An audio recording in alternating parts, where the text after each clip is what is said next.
और तो दोनों थोड़ा मिल गए हैं। देखना वीडियो लास्ट तक पूरा अच्छा लगेगा। झगड़ू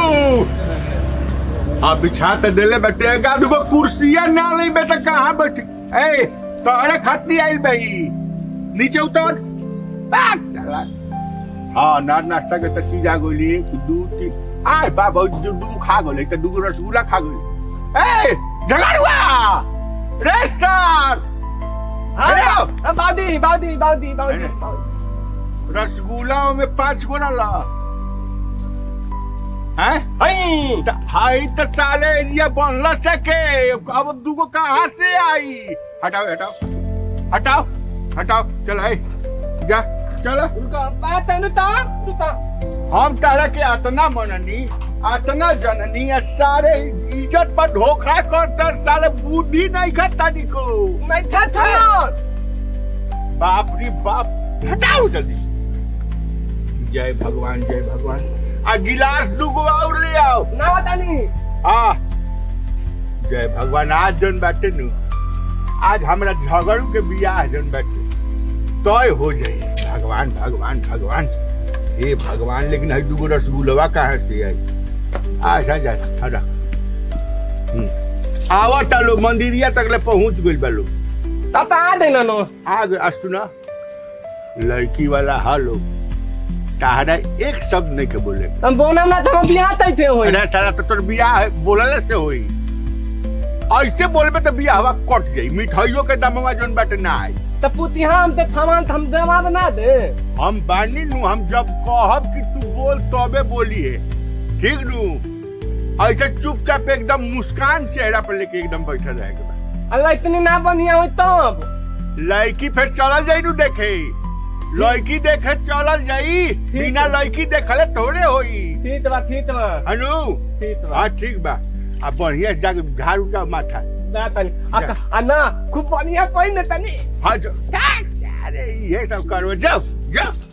हाँ जो बाप ने बुझा तक सारे के जीवन में एके में बियाह हो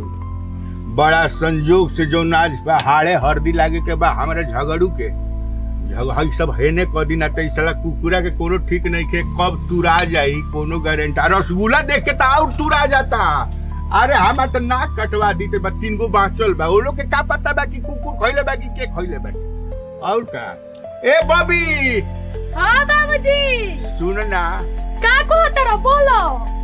भैया के तनी एगो काम कर अरे हम का कह दनी कि तू नहा लो नहा के अब बढ़िया से केस झाड़ के आई आ वो नहीं ओकरा के सिखा दी है कि तू या कुछ हुए एकदम राम सीत बसंत एक शब्द नहीं के बोले ए बाबूजी हम बढ़िया से सिखा देले बानी पूरा सेंट उंट रख देले बानी जाते मार देवे सेंट उंट अभी कोई संग लइकवा गम को सारे जीवन में सेंट वैसन मिलल होई वो लोग के हैं ना बाबूजी का हनु कि हमार भसुरा मुंह दिखाई में देले रहन होते चका सेंट के डिब्बा हां तो डिब्बा लेके ये रख दे कि लोग देखो लोग अन्ना बाबूजी दिखावल ना जा ना उ ना दिखाई सामने के संसुंग के समझियो न कि हां बाप रे बाप सुंगे के मिलल ना ये संसे ठीक बा हां ठीक बा अच्छा अरे आ गई लोग बाबू प्रणाम खुश रह आ खुश रह बाबू बैठे के बैठो हां बैठे जा पानी उनी पी जा बाबू पानी हां भाभी पानी पी भाभी अच्छा वहां के हां भाभी अच्छा राउत भौजाई अच्छा यहाँ के हैं अच्छा राम परवेश जी के आवे में कोनो दिक्कत ना नु भइला ना कोनो दिक्कत ना भइले टे अब त घरी मैं गाड़ी घोड़ा चलता ही सब हां अब तो गाड़ियों घोड़ा चलता है सब बड़ बीमारी तक खत्म बूझी हैं तो ठीक है तब मास्क कुछ भी लगावे के चाहिए हां गमछी ले घुमाते से मोबाइल लेके व्यवस्था गाड़िए में धइले बनी अच्छा बहुत सुंदर अब अभी अब तनी भैया के बोला हां बोला तनी पानी हां जरूर हमार लड़की है वो बुलवा लेनी हां बड़ा सुंदर बाड़ी हैं सुंदर बाड़ी अरे सुंदर तो हमार खानदान है हम कम सुंदर बानी हम ही कम सुंदर बानी ना रहो जवान होखो तो महाराज भाषण बनी था जवानी में तो कुछ और होगा लीना रसगुल्ला खाई ना ठीक बटे ना तन कुछ खाई जाला नाश्ता रोवे लो खाती हम मंगवाई को रखले रहनी घरे फोन कर अरे हमनियो की जल्दीबाजी में बनी इनके जाए के बटे अच्छा देखिए हमारे अच्छा ये हाँ बस राजा हो जाए हाँ आ जा बाबू अरे हमार राजा देख जानत दी संस्कार पूरा झलकता माने ना उ तो लड़का के देखो बाबूजी तनी बहुत है ऊपर से नीचे तक हाँ बहुत और काम जूता बा- बड़ा ब्रांडेड जूता पहनेला हमर भाई हाँ, बड़ा 5000 के ना इनका झगड़ू नाम है 5000 के झगड़ू झगड़ा वाला हाँ, फिर हाँ। ना ना झगड़ू ऐसे नाम रखा कि नहीं बहुत सीधा बड़ा बहुत सीधा हाँ। झगड़ा उगड़ा करबे ना तब करे मैंने पढ़ल लिखल पढ़ल लिखल माने मैट्रिक में जौन बात सप्लीमेंट्री से सुपरमेंट्री से हाँ सप्लीमेंट्री से क्या भैया मैट्रिक होला खाली आदमी फेल हो जाला नु तो एगो विषय के परीक्षा दे के अजी फिर पास होला हमरा हां लागत कि लइका सीधा बाटे एकदम। हां एकदम लड़का हाँ सीधा लड़का कोनो लंद फंद लड़के लड़का कोनो ना, में कोनो आ ना। दारू शराब गुटखा के तो हाथों ना देख बे हमरा के हनु कड़ाई बैठे सब चीज तनिको दिक्कत ना और कुछ लोग हमारा से डराला बड़ दीदिया हनिए कर पूछी भैया बोल भैया और पूछी। औरी भाई बहन के हुबा ना ना हमनी के दुगो भाई बहन बटला ही बनी दूगो भाई बहन मानी एगो ऐसा ही बाटे एगो हमरा की हां टॉमी हां वो भाई बहन दाखिल बाटे ए ओकरो हम बाबूजी, अपन बेटे मानी ले कहानी सब रौरे बताओ तन उहा के बोला ही नहीं कि देत कुछ लइका नु बाटे अभी ओकरा बतियावे के अनुभव नहीं के नहीं, पढ़े नहीं, लिखे वाला नहीं, लइका है बाबूजी भैया रुको ना तो हम लड़के लेखा पूछ लेते नहीं हैं पूछ लेते हां नहीं पूछ पूछ तू ही पूछ ए बहनिया चुपचाप रह। ए सुनो तनी हाँ। चुप रहो बाबू राउर मामा गांव कहाँ हो मामा गांव यहाँ सोनबरसा है बाली सन से हाँ हाँ सोनबरसा ए भैया रे दीदिया खाओ भाई जा ए दीदिया तक एगो बनी हम एगो हम बनी एगो हम एगो ही तो माने तनी बोल बतिया तू ही पूछा हो पूछ आइले बाडू तो कहानी के राउर घर कहाँ हटे ई सब अपने हो पीछे जो अच्छी बाटे कहानी त यहाँ से पूछल चाहत रहन अरे तब जब हम ही बानी तो जब ले बाप जिंदा बा तब बेटा के बोले के हक नहीं है ना लेकिन बियाहवा तो रउवा से ना न होई रउवा से ना न होई तो देखी ना हई सोना लेखा दे है जब बैठल बाटे सोना लेखा ई देखल कौन काम बस ई सोना लेखा दे बैठल बाटे ओमे का देखी बाटे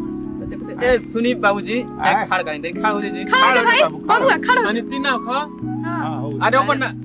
तनी बैकग्राउंड देखे नहीं जाए एकदम तू देख पीछे चली तनी आगे ए चल मार पीछे कौनिया ई तो बेटा 20 पीछे चौकी में बाबू हां उ चौकी तो लाऊ की पीछा चले अंत अच्छा बाबू हां रउआ कोनो दिक्कत सब ना नु आ पहाड़ा ओहड़ा जाने ला बबुआ पहाड़ जाने रउआ तनी तो बताई तो। जमाना के बात आज के क्यों नहीं पढ़ल माने लड़की पढ़ल लिखल बिया तो चाहिए नु हमरा के पूछे 9:30 के पहाड़ तनी पड़ी त 9:30 के पहाड़ा होला भाभी होला ना होती 9:30 दिन वो नहीं ये तो सब कहतनी होला होला बोला साढ़े बोला नौ जी। दिन नहीं नहीं हां हम हो जानते हैं हम हो जानते हां हैं। हम अंग्रेजी में हमारा लड़का अंग्रेजी में बहुत अच्छा है तनी बोला था बबुआ what is this blank fire helpless man हाँ, प्लेस ये- लोग थैंक यू ये निका के बोला Girlfriend है है। ई जोन बार हमारे सामने तनी सक पका रहे हाँ। तनी तो रउआ के ना तनी बोले तनी थोड़ी नीचा। देर खातिर हट जाई हैं? हट जाई अब हम हट जाए तो रउआ लोग के स्वागत के करी बाबू ना, कोनो जा बात तू नहीं जा है। घरे जा हां हैं ए तू ए तू जा ना ऐसे बात नहीं कि बैठे दी लइका के देखे आई अच्छा ना तनी ला जात ना भैया होगी देखा लो जुनर लड़का ये पूछ हमरा कुछ शौक लगा देकर एक सब बोलल है तो मुंह आ ना पूछे काहे ना पूछे दी काना उठो के गरम करना अपना मन ही बोले लगे सुनी ना एक तरीका कहानी के मतलब कि ऊपर से नीचे तक कपड़ा कोगो पहनले बनी अपन बुझा दे एक दो गिने दी वहां के तीन चार एगो अंदर बा पांच लोहिना लागे दी बुढ़ा बा बुझाते नहीं कि 5 शॉर्ट गो। बाकी हाफ बाकी सुनो ना क्या बा? हम बताओ तनी रुको ए बाबू है सुनो एगो कान में बात बोले में दिक्कत बा का हो गइल बुआ ऐसा ले हम बोलाई बाबू है अलगे से ना ई तनी कोनो बरियारी थोड़ी ना कोई अच्छा ना ना बैठ सागरा लिखी जगह बैठ जा बैठ जा बस कोई नहीं तब हटी हम पूछत नहीं ठीक ना हां ये भाभी लगुआ लगो चली जी और ए हट जो हाँ जब अरे तीनों ततिया ओ का कहता ना नोचतिया चिउटी काटता इनका भाषा पढ़े ला साफ काहे निकल बोलत ए बाबूजी जाती हम क्लियर बताओ तनी ठीक ना हां अपन ननद के बियाह कर तो रोना नहीं खे रखे के भाई है के हां तो ई तो बात सही है बा नदी पन मन नदी महात्मा दादी वन बंद पन बंद नहीं ए महाराज जी का चापर कर लगा नहीं ताल पढ़ बा ऐसे ओकर भाषा तनी शुद्ध नहीं के घुटल को चल रहल बा अब बिल्कुल ना बोलिए। चली हमनी भी देखा बाबू का बानू दूसरा स्टेट में केहू रह जाला तो ओकर भाषा तनी तो ओ जा हई रहल बटे समझ जाई तनी बोलत हो के भाषा बाबू नैनीताल हां रहल बटे इहो 3 साल रहल बा नैनीताल बोलता विदेश में बा ना ना बोला हो अरे उहे जहां रहत ले 3 साल बोल दे नैनीताल के भाषा नैनीताल महात्मा गांधी बात बनना तू बनना गुजरात ई घटल हो जाके गुजरात में सीधा एक बात साला त नहीं तू हूं तो उजर रही तो ना वही बोला मिल गेले था ना ना रहुआ तो बबुआ आ गेल भाषा रो 3 साल कहातान तो तला बा हमार दुकान तो तला नहीं थे ए हां सुनी ना काहे के जान बुझ के खाला हमनी के ढकेले तनी तोरे अगर बुझाता कि रे ढकेला त ढकेला काहे बानी एमे हमार कौन दोस्त बा मतलब लड़का मोबाइल के खा लड़का के मारे रो से क्या करे बा भैया के भाई के रोज बैठ के सिखा बताइए कि हर रखा हमार लड़का उसने बताऊं का करे तो उसे लड़का काहे लिखी कहत चुप रहा चल अभी आना होई सुना हां सुना मैं माने पैसा देता नहीं किया हो नहीं खेला हे जरा रसगुल्ला बेचत है हमरा लड़का का छुआ लोग मत ऐसे तारस में तार के तुम्हारा बोल के चलो हमनी के बियाह ना चलो हो चलो अरे चलो चलो चलो ये केस